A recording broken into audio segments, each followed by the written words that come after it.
Welcome to BPC news bulletin ముందుగా headlines. Tirumala శ్రీవారిని దర్శించుకున్న రాష్ట్రపతి ద్రౌపది ముర్ము.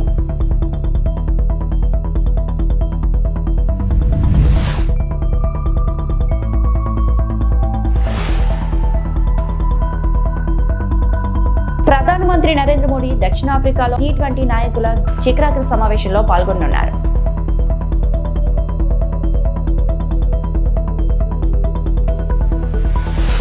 రేవంత్ ముఠా హవా 9300 ఎకరాల కుంభకోణం కేటీఆర్.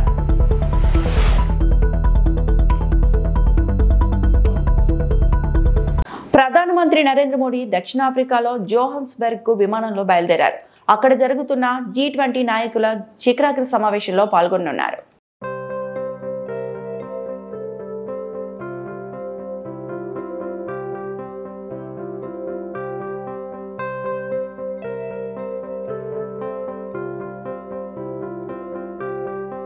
రాష్ట్రపతి ద్రౌపది ముర్ము తిరుమల శ్రీవారిని దర్శించుకున్నారు. అంతకుముందు ఆలయ మహాద్వారం వద్ద ఆమెకు దేవాదాయ శాఖ మంత్రి Anam Ramanarayana Reddy, TTD chairman B R Naidu, EO Anil Kumar Singhal, అర్చకులు ఇఫ్తిఖాఫాల్ స్వాగతం పలికారు. దర్శనానంతరం అర్చకులు ఆమెకు వేద ఆశీర్వచనం ఇచ్చి తీర్థ ప్రసాదాలను అందజేశారు. రాష్ట్రపతికి స్వామివారి చిత్రపటాన్ని టీటీడీ చైర్మన్ బిఆర్ నాయుడు అందించారు.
తెలంగాణలో భూ కుంభకోణం జరుగుతోందని ఆరోపించారు బీఆర్ఎస్ వర్కింగ్ ప్రెసిడెంట్ కేటీఆర్. 4 లక్షల కోట్ల విలువ చేసే భూమిని కొల్లగొట్టేందుకు ముఖ్యమంత్రి రేవంత్ ముఠా ప్రయత్నిస్తోందని సంచలన వ్యాఖ్యలు చేశారు. అలాగే ఫార్ములా ఈ కార్ రేస్ కేసులో తాను ఏ తప్పు చేయలేదన్నారు. తనను అరెస్టు చేసే ధైర్యం రేవంత్ రెడ్డి చేయడు అంటూ కామెంట్స్ చేశారు. మాజీ మంత్రి బీఆర్ఎస్ ఎమ్మెల్యే కేటీఆర్ తెలంగాణ భవన్లో మీడియాతో మాట్లాడుతూ రాష్ట్రంలో భూములు ఎక్కడున్నా రేవంత్ ముఠా అక్కడ వాలిపోతుంది. ఎంతో విలువైన భూములపై రేవంత్ కుటుంబ సభ్యులు కన్నుపడింది. బాలానగర్ పరిసరాల్లో సుమారు 93,000 ఎకరాల భూ కుంభకోణం జరుగుతోంది. బాలానగర్ కాటేదాన్ జీడిమెట్లతో తన వాళ్లకు రేవంత్ భూములు ఇచ్చారు. 4 లక్షల కోట్ల కుంభకోణం జరుగుతుంది. జవాన్లో ఉన్నప్పుడు కూడా ఆ భూమికి సంబంధించిన ఫైలే రేవంత్ ఆదేశాలు ఇచ్చారు. ఇవాళ అట్లాంటి భూముల్లో రేవంత్ రెడ్డి ప్రభుత్వం తెరలేపిన కుంభకోణం ఎంత పెద్దది అంటే దాదాపు 9,200 పైచిలకు ఎకరాలు, దాదాపు 9,300 ఎకరాల భూమి హైదరాబాద్లో. అంటే మీరు సగటున 40 కోట్లు వేసుకున్న ఎకరానికి దగ్గర 4 లక్షల కోట్లు, దగ్గర అంటే 3.5 లక్షల కోట్ల నుంచి 4 లక్షల కోట్ల మధ్యన మార్కెట్ వాల్యూ ప్రకారం. లేదు 50 కోట్లు వేసుకున్నారనుకో సగటున దగ్గర 5 లక్షల కోట్ల విలువ చేసే ఆస్తిని, అందులో మరి ఇవాళ ఆయన అనుయాయులకు, ఆయన వందిమాగదులకు, ఆయన బామ్మర్దులకు, ఆయన తమ్ముళ్లకు, ఆయన చుట్టూ ఉండే బ్రోకర్లకు ఇవాళ ఒప్పందాలు కుదిరించి ఒక అతిపెద్ద భూకుంభకోణానికి రేవంత్ రెడ్డి ప్రభుత్వం మొన్న జరిగిన కేబినెట్ సమావేశంలో తెరలేపింది. ఇది నేనేదో ఊరికే ఆషామాషిగా ఆరోపణలు చేయట్లేదు. ఎక్కడెక్కడ విలువైన భూములు ఉన్నాయో ఇవాళ హైదరాబాద్ చుట్టూ అక్కడ రేవంత్ రెడ్డి ముఠా వాలిపోయింది. మొన్న కొండా సురేఖ గారి ఉదంతమే దానికి ఒక క్లాసిక్ ఎగ్జాంపుల్. కొండా సురేఖ గారి కుమార్తె ఆ రోజు కొన్ని ఆరోపణలు చేసింది నిర్దిష్టంగా. మిగతా ఆరోపణలు పక్కన పెడితే ఒక స్పష్టమైన ఆరోపణ ఆ రోజు చేసింది. అమ్మాయి మంచిరేవులలో ఒక భూమి ఉంది, ఆ భూమిలో రేవంత్ రెడ్డి గారి బ్రదర్ కన్నుబడ్డది. అందుకే ముఖ్యమంత్రి గారు జపాన్లో ఉంటే కూడా మేము అక్కడ ఆ భూమి కాడికి పోయేందుకు ఎండోమెంట్స్ రోడ్డు పర్మిషన్ ఇస్తే, ఎండోమెంట్స్ వాళ్ళు ఉన్న భూమిలోకి వెళ్ళి రోడ్డు పర్మిషన్ ఇస్తే ముఖ్యమంత్రి గారు జపాన్లో ఉండి కూడా ఆ ఫైల్ తెప్పించుకొని ఆపేసిండు. అంటే ఒక రియల్ ఎస్టేటు దందా చేసేవాడు ముఖ్యమంత్రి అయితే ఏమవుతుంది అంటే ఒక ఇది అవుతుంది. ఇలా ఆయన ఆలోచన అంతా కూడా భూముల చుట్టూ, భూమి చుట్టే పరిభ్రమిస్తూ ఉన్నది. ఇవాళ జరుగుతున్నది ఏంటి అంటే పక్కన బుద్వేల్లో మూసీ ప్రాజెక్టు పేరు మీద అక్కడ కుంభకోణం, అట్లాగే మెట్రోలో భూమి మీద కన్నేసే మెట్రో CFOని బెదిరించి L&Tని మెట్రో. ఇవాళ రేవంత్ రెడ్డి గారు ఏం చేస్తున్నారంటే ఆయన ప్రభుత్వం ఏం ఆలోచన, ఎంత పెద్ద కుంభకోణం అంటే ఇదేం పాలసీ అంటే తెలుసా మీకు? ఈ 9,292 ఎకరాలు వీళ్ళు ఏం చేస్తారట అంటే మా గవర్నమెంట్లో మేమున్నప్పుడేమో 100% SRO రేట్ చెల్లించాలా ఒరిజినల్ అలాటీ చేతిలో ఉంటే, ఒరిజినల్ అలాటీ చేతిలో కాకుండా ఇంకోరి చేతికి పోతే 200% అని పెడితే రేవంత్ రెడ్డి ఏమంటున్నాడు, కేవలం అప్లికేషన్ పెట్టుకుంటే వారం రోజులనే పర్మిషన్ ఇస్తారట. ఏది TS ఐపాస్ లెక్క, అర్జెంటుగా డబ్బులు కావాలి కాబట్టి, అర్జెంటుగా లూట్ చేయాలి కాబట్టి వారం రోజుల్లో పర్మిషన్, మరొక వారం రోజుల్లో స్పెషల్ CS ఆధ్వర్యంలో కమిటీ అప్రూవల్, మరొక వారం రోజుల్లో ఫీజు డిమాండ్ నోటీస్, 45 రోజుల్లో మొత్తం ప్రక్రియ పూర్తి. అన్నింటికి మించిన హైలైట్ ఏంటంటే 100%, 200% నిబంధన మనం పెడితే మన కేసీఆర్ గవర్నమెంట్లో 30% కడితే చాలంట. ఎంత హైలైట్ అంటే 30% చాలంటే ఏది 30% SRO విలువ. ఉదాహరణకి మీకు ఎగ్జాంపుల్ చెప్తాను. అజామాబాద్లో ప్రస్తుతం SRO విలువ, SRO వాల్యుయేషన్ 32,000 రూపాయలు ఉంది. కానీ అక్కడ మార్కెట్లో 1,50,000 ఉంటుంది. యాజ్ ఇట్ ఈస్ 5 రెట్ల తేడా ఉంటుంది. బాలానగర్లో 45,000 ఉంది, కానీ బయట మార్కెట్లో 2 లక్షలు ఉంటుంది. జీడిమెట్లలో 32,000, 12,000 నుంచి 32,000 ఉంది. మార్కెట్ వాల్యూ దగ్గర 1,00,000 ఉంది. డాక్టర్ బిఆర్ అంబేద్కర్ కోనసీమ జిల్లా ముమ్మిడివరం పల్లిపాలెం కళ్యాణ మండపంలో రచ్చబండ కోటి సంతకాల కార్యక్రమం వైఎస్ఆర్ కాంగ్రెస్ పార్టీ అధ్యక్షుడు జగన్మోహన్ రెడ్డి పిలుపు మేరకు ముమ్మిడివరంలో నిర్వహించారు. జిల్లా అధ్యక్షుడు చిల్లా జగ్గిరెడ్డి మాట్లాడుతూ మన కార్యకర్తలకు మనం గౌరవం ఇవ్వలేకపోయామన్నారు. ఈసారి ఖచ్చితంగా జగన్మోహన్ రెడ్డి దృష్టిలో ఉంటారు అన్నారు. మాజీ ఎమ్మెల్యే పొన్నాడ వెంకట సతీష్ కుమార్ మాట్లాడుతూ రాబోయే రోజుల్లో కార్యకర్తలకు మంచి జరుగుతుందని, అలాంటి కార్యక్రమాలు శ్రీకారం చుడుతున్న జగన్మోహన్ రెడ్డి రాబోయే 2029లో ముఖ్యమంత్రి కావడం ఖాయమని పేర్కొన్నారు. ఈ కార్యక్రమంలో వైఎస్ఆర్ కాంగ్రెస్ పార్టీ నాయకులు, కార్యకర్తలు, అభిమానులు, మహిళా నాయకులు అధిక సంఖ్యలో పాల్గొన్నారు. మీరందరూ కూడా ఈ గ్రామాల్లో ఇవాళ ఆశించిన వాళ్ళకి కొన్ని పదవులు రాకపోవచ్చు. ఖచ్చితంగా ఎవరైనా ఆశించిన వాళ్ళు ఉంటే వాళ్ళందరినీ కూడా కమిటీల్లో వేసుకోవడం జరుగుతుంది. సుమారు నియోజకవర్గంలో 7-8 వేల మందికి ఇవాళ ఈ కమిటీల్లో స్థానం మనం ఇవ్వడం జరుగుతుంది. కాబట్టి ముమ్మడివరం నియోజకవర్గంలో పొన్నాడ సతీష్ గారి ఆధ్వర్యంలో ఏదైతే మెడికల్ కాలేజీలు ప్రైవేటీకరణ వ్యతిరేకిస్తూ కోటి సంతకాలు కార్యక్రమం మరి నియోజకవర్గంలో విజయవంతంగా పూర్తి చేయడం జరిగింది. నేటితో ముఖ్యంగా ప్రజలంతా కూడా స్వచ్ఛందంగా వచ్చి ఏదైతే ప్రజల యొక్క ఆస్తి మరి ప్రజలకే దక్కాలి అనేటువంటి నినాదంతో పార్టీలని, కులాలని, మతాలని అన్నింటినీ కూడా పక్కన పెట్టి రాష్ట్ర వ్యాప్తంగా మన ఆస్తుల్ని కాపాడుకోవాలనేటువంటి ఒక ఆలోచనతో మరి సహాయ సహకారాలు అందించారు. విజయవంతంగా ఈ నియోజకవర్గంలో పూర్తి చేశారు. వారందరినీ మరి పేరు పేరున అభినందిస్తూ ఉన్నా. అలాగే మరి ఏదైతే నారా చంద్రబాబు నాయుడు గారు ఈ రాష్ట్ర ప్రజలంతా కూడా ఆయన మీద అచంచల విశ్వాసంతో ఆయన ముఖ్యమంత్రిని చేస్తే కేవలం లోకేష్ గారిని ఈ రాష్ట్రంలో అత్యంత ధనవంతుడు చేయడానికి ప్రజలకి అందించాల్సిన వైద్యాన్ని కూడా ఇవాళ తన తాబేదారులకు అమ్మేసేటువంటి కార్యక్రమం చరిత్రహీనుడిగా చంద్రబాబు నాయుడు గారు మిగిలిపోతారని చెప్పి ఈ సందర్భంగా మేము మనవి చేస్తూ ఉన్నాం. ఇప్పటికైనా ఏదైతే కేవలం మెడికల్ కాలేజీలే కాదు, ఇవాళ ఈ దేశంలో 5 మరి పోర్ట్ 5 ఏదైతే మరి ఈ యొక్క స్టీల్ ఫ్యాక్టరీలు ఉంటే మిగిలిన అన్ని రాష్ట్రాల్లో నార్త్లో ఉన్నటువంటి వాటిని కూడా అక్కడ ప్రజలు ఉద్యమిస్తే వాటన్నిటిని కూడా ప్రైవేటీకరణ చేయకుండా వెనక్కి కేంద్ర ప్రభుత్వం తీసుకుంది. అటువంటి తరుణంలో ఇవాళ విశాఖ ఉక్కు మరి మా అందరూ హక్కు అనేటువంటి విధంగా, ఆంధ్రుల యొక్క హక్కు అనే విధంగా ఉన్నటువంటి మా సెంటిమెంట్ను కూడా మరి కూటమి ప్రభుత్వంలో గౌరవించకుండా ఒకవైపున స్టీల్ ప్లాంట్లు అమ్మేసేటువంటి కార్యక్రమం, రెండో వైపున ఈ మెడికల్ కాలేజీలు అమ్మేసేటువంటి కార్యక్రమం, మూడో వైపున ఎవరైతే లులు మాల్స్ అనేటువంటి విధంగా కొంతమంది వ్యాపారస్తులకి మరి వారి దగ్గర లంచాలు తీసుకుని ఇవాళ మరి ప్రభుత్వం యొక్క విలువైనటువంటి స్థలాల్ని వారికి ఉప్పుకి బెల్లాలకి ఇచ్చేసేటువంటి కార్యక్రమం మరి నారా చంద్రబాబు నాయుడు గారు చేస్తున్నారు. తప్పనిసరిగా మరి ఈ ఉద్యమంలో చంద్రబాబు నాయుడు గారి యొక్క మెళ్ళు వంచి, కూటమి ప్రభుత్వం యొక్క మెళ్ళు వంచి ఈ మెడికల్ కాలేజీలు ప్రజలకే దక్కే విధంగా మరి జగన్మోహన్ గారు చేస్తారు. ఒకవేళ కాదని ఎవరైనా చేస్తే ఇచ్చిన మాట కట్టుబడి రేపు వైఎస్ఆర్ కాంగ్రెస్ పార్టీ అధికారంలోకి వచ్చిన వెంటనే ఎంతటి పెద్దవారున్నా ఆ యొక్క ప్రజల ఆస్తి దొంగిలించారని మేము భావిస్తున్నాం. కాబట్టి మళ్ళీ వారి దగ్గర తీసుకుని వాటిని మళ్ళీ ప్రజలకి పునరంకితం చేసే కార్యక్రమం జగన్మోహన్ గారు చేస్తారని చెప్పి సందర్భంగా మనవి చేస్తూ ఈ నియోజకవర్గంలో చక్కగా ఈ కార్యక్రమాన్ని చేసినటువంటి నాయకుల్ని, కార్యకర్తలని అందరినీ పేరు పేరును అభినందిస్తూ సెలవు తీసుకుంటాం.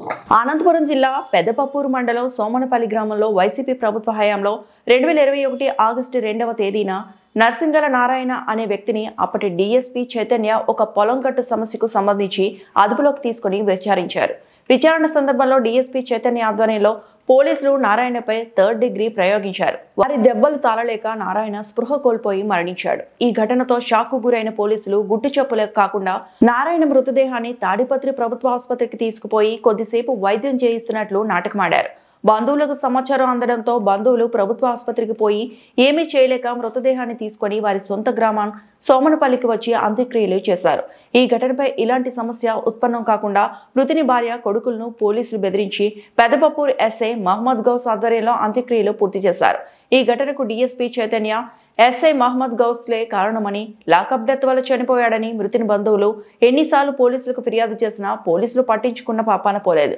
అయితే 2024లో కూటమి ప్రభుత్వం అధికారంలోకి వచ్చిన వెంటనే నారాయణ లాకప్ డెత్ గురించి తాడిపత్రి ఎమ్మెల్యే జేసీ అశ్మిత్ రెడ్డి అసెంబ్లీలో ప్రస్తావించగా స్పీకర్ ఆదేశాలతో అనంతపురం జిల్లా ఎస్పీ ఈ లాకప్ డెత్ ఘటనకు సంబంధించి ప్రత్యేక అధికారిగా అనంతపురం డీఎస్పీ శ్రీనివాసరావును నియమించారు. ఈ ఘటనపై డీఎస్పీ శ్రీనివాసరావు సోమనపల్లి గ్రామానికి వచ్చి విచారణ చేశారు.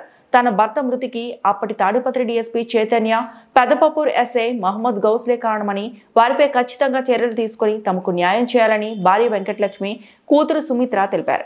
సమస్య ఉన్నాయి సార్, కానీ కొట్లాడుకునే పీకులాడుకునేది ఏం లేదు సార్. కానీ కులాయప్ అనే వ్యక్తి స్టేషన్ దగ్గరకు పోయి గౌసు సార్కి కంప్లైంట్ ఇస్తే మా నాన్న కూడా పిలిచి ఇద్దరిని ఎంక్వైరీ చేసి పంపించినాడు సార్. పంపిస్తే వీళ్ళు డిఎస్పీ సార్ వండుకొని గౌసు సార్ వాళ్ళు మాట్లాడుకొని కొండకాడ కాపలా పెట్టినాడు సార్. మా నాన్నకి ఎట్లా వస్తారో ఏమో అని చుట్టుపక్కలంతా కాపలా పెట్టి పిలుచుకొని పోయినాడు సార్. ఆటో చూస్తే స్టేషన్లో ఉంది, మనిషి చూస్తే హాస్పిటల్లో ఉన్నాడు సార్. మళ్ళీ గౌసు సారు మాకు డిఎస్పీ సార్ మీదే అనుమానం కొట్టి చంపినారని మాకు అనుమానం సార్. అంతే సార్. స్టేషన్ లో ఉంది సార్. అప్పుడు సెల్లు గాని పని చేయలేదు సార్. సెల్లు గాని లేదు సార్ మాకు ఇప్పుడు. మా నాన్నది సెల్లు గాని ఇవ్వలేదు సార్. మాకు గౌసు సారు డిఎస్పీ సార్ చేసినారని చదువుతాను సార్. వాళ్ళ మీద డౌట్ సార్ మాకు చేసిన. అప్పుడు పట్టించుకున్నాం సార్, కానీ కేసు ఏం జరగలేదు, న్యాయం కూడా జరగలేదు సార్ మాకు. అంతే సుమిత్ర సార్. నాన్న సార్. మాకు డౌట్ అంతా వాళ్ళ మీదనే అంబేద్కర్ కోనసీమ జిల్లా ముమ్మిడివరం సైబర్ నేరగాల వలకు చిక్కి మోసపోయిన మాజీ ఎంఈఓ ముమ్మిడివరం విద్యా వర్గాలకు షాక్లోకి నెట్టే సంఘటన వెలుగులోకి వచ్చింది. సైబర్ మోసగాళ్లు మాజీ ఎంఈఓ బొజ్జ రమణశ్రీ నుంచి ఏకంగా 34,60,000 రూపాయలు లూటీ చేసిన ఘటన చోటు చేసుకుంది. ఇటీవలే పదవి విరమణ చేసిన రమణశ్రీకి ఫోన్ చేసిన నేరగాళ్లు మీపై కేసు ఉంది, వెంటనే జరిమానా చెల్లించాలి అని బెదిరింపులకు దిగినట్లు సమాచారం. నమ్మించేందుకు వివిధ నకిలీ వీడియో కాల్స్, అధికారుల పేర్లు, గుర్తింపులు చూపించడంతో భయంతో వారి అకౌంట్లకు బదిలీ చేసిన రమణశ్రీ తాను మోసపోయినట్లు గ్రహించిన వెంటనే రమణశ్రీ ముమ్మిడివరం పోలీస్ స్టేషన్కు చేరుకొని ఫిర్యాదు చేయగా కేసును ఎస్ఐ డి సాగర్ నమోదు చేసి దర్యాప్తు ప్రారంభించారు. నమస్కారం అండి. నిన్న మాకు కంప్లైంట్ రావడం జరిగింది. ఒక రిటైర్డ్ ఎంఈఓగా పనిచేసి రిటైర్డ్ అయిన విశ్రాంతి ఉద్యోగి గారి దగ్గర నుంచి మాకు ఒక సైబర్ ఫ్రాడ్కి సంబంధించి ఒక కంప్లైంట్ రావటం జరిగింది. దానికి సంబంధించి ఏంటంటే డిజిటల్ అరెస్ట్ అనే దాని మీద అతని వద్ద నుంచి దఫాలుగా 15 లక్షలు ఒకసారి, 9,80,000 ఒకసారి, 9,80,000 ఒకసారి, మొత్తంగా 34,60,000 రూపాయలు సైబర్ నేరగాళ్ళు చీట్ చేయడం జరిగింది. దాని మీద మేము information technology act and 420 sections కింద కేసు నమోదు చేయటం అయింది. దీని మీద సిఐ గారు దర్యాప్తు అధికారిగా దర్యాప్తు చేస్తున్నారు. మా ఎస్పీ గారి ఉత్తర్వుల మేరకు డిఎస్పీ గారి పర్యవేక్షణలో దీన్ని ఎలాగైనా సరే ఛేదిస్తామని చెప్పి మీకు తెలియజేస్తున్నాను. Thank you. ఈ కాంటాక్ట్ నెంబర్లో 3 కాంటాక్ట్ నెంబర్లు ఉన్నాయి. అవి రకరకాల మహారాష్ట్ర, తమిళనాడు, ఈ కర్ణాటక అటు పరిసర ప్రాంతాల్లో నెంబర్లుగా తేలింది. లొకేషన్లు పెడితే స్విచ్ ఆఫ్ వచ్చినాయి. చేస్తామండి, చేసి దర్యాప్తు చేసి నేరగాళ్ళని ఎలాగైనా సరే అరెస్ట్ చేస్తామండి. ఫస్ట్ ఈ నేరం ఎలా జరిగిందంటే, ఫస్ట్ ఈ రిటైర్డ్ ఎంఈఓ గారికి టెలిఫోన్ డిపార్ట్మెంట్ అని చెప్పి ఫోన్ కాల్ వచ్చింది. ఫోన్ కాల్ వచ్చి ఫలానా నెంబరు మీరు వాడుతున్నారా అని చెప్పి అడిగారు. ఆ నెంబర్ నాది కాదని అని చెప్పారు. దీని మీద ఈ ఫోన్ నెంబర్ మీద మీ ఆధార్ కార్డ్తో లింకప్ చేసి ఒక సీరియస్ క్రైమ్ నమోదైంది బెంగళూరు పోలీస్ స్టేషన్లో అని అన్నారు. తర్వాత వెరిఫై చేసి ఇది ఫాల్స్ అని చెప్పి, ఇది ఫాల్స్ అని తీసేయాలంటే పోలీస్ క్లియరెన్స్ సర్టిఫికేట్ బెంగళూరు నుంచి తెచ్చుకోవాలన్నారు. దీనికి గాను ఒక నెంబర్ ఇచ్చారు. అతను కాంటాక్ట్ చేయండి అని అంటే అతను వేరే అతనితో కాంటాక్ట్ చేసి ఈ ఆధార్ నెంబర్ మీద ఇంకేమన్నా వేరే నేరాలు ఉన్నాయా అని చెప్పి పరిశీలిస్తే కెనరా బ్యాంక్ ఏటీఎం ఫ్రాడ్ ఒకటి ఉందని చెప్పారు. దాని మీద హౌస్ క్వారంటైన్ అయ్యి ఎవరికి చెప్పొద్దు, చాలా సీక్రెసీ, నేషనల్ సీక్రెసీ కింద మెయింటైన్ చేసి ఎవరికి చెప్పొద్దు అని చెప్పగా ఆయన ప్యానిక్ అయిపోయి ఇంకెవరికి చెప్పలేదు. యాక్చువల్గా వీళ్ళు 8వ తారీఖు కాల్ చేశారు. 10వ తారీఖు ఒక 15 లక్షలు, 12వ తారీఖు 9,80,000, మళ్ళీ 15వ తారీఖు 9,80,000. ఇలాగా 3 విడతలుగా 34 లక్షలు వాళ్ళకి సైబర్ నేరగాళ్ళు కాజేయటం జరిగింది. దాని మీద దర్యాప్తు చేసి ముమ్మిడివరం రిటైర్డ్ ఎంఈఓ గారండి. మొత్తంగా ఉండాలండి. అతను ఒక రిటైర్డ్ ఎంఈఓ గారండి, విశ్రాంతి ఉద్యోగి. ఈ సర్వీస్ అంతా చేసి పెన్షన్ డబ్బులు ఈ విధంగా సైబర్ నేరగాళ్ళకి పోగొట్టుకోవడం అనేది చాలా దురదృష్టకరం. డిజిటల్ అరెస్ట్ అనే పదమే లేదండి. డిజిటల్ అరెస్ట్ అనేది మీకు ఎవరన్నా వీడియో కాల్స్ కానీ ఫేక్గా ఫోన్ చేసి చెప్పినా సరే వెంటనే అప్రమత్తంగా ఉండాలి. మీకు అలాంటి ఫోన్ కాల్ వచ్చిన వెంటనే మా పోలీస్ స్టేషన్కి రావాలండి. మీరు డిలే చేయటం వల్ల మీ విలువైన సంపద అనేది మీరు కోల్పోతూ ఉంటారు. వెంటనే మాకు ఇంటిమేట్ చేస్తే మనకి cyber crime toll free number ఉందండి, 1930 అని చెప్పి ఉంది. దానికి వెంటనే కాల్ చేసిన యెడల చాలా వరకు దీన్ని ప్రివెంట్ చేయొచ్చండి. ఈ వార్తలు ఇంతటితో సమాప్తం.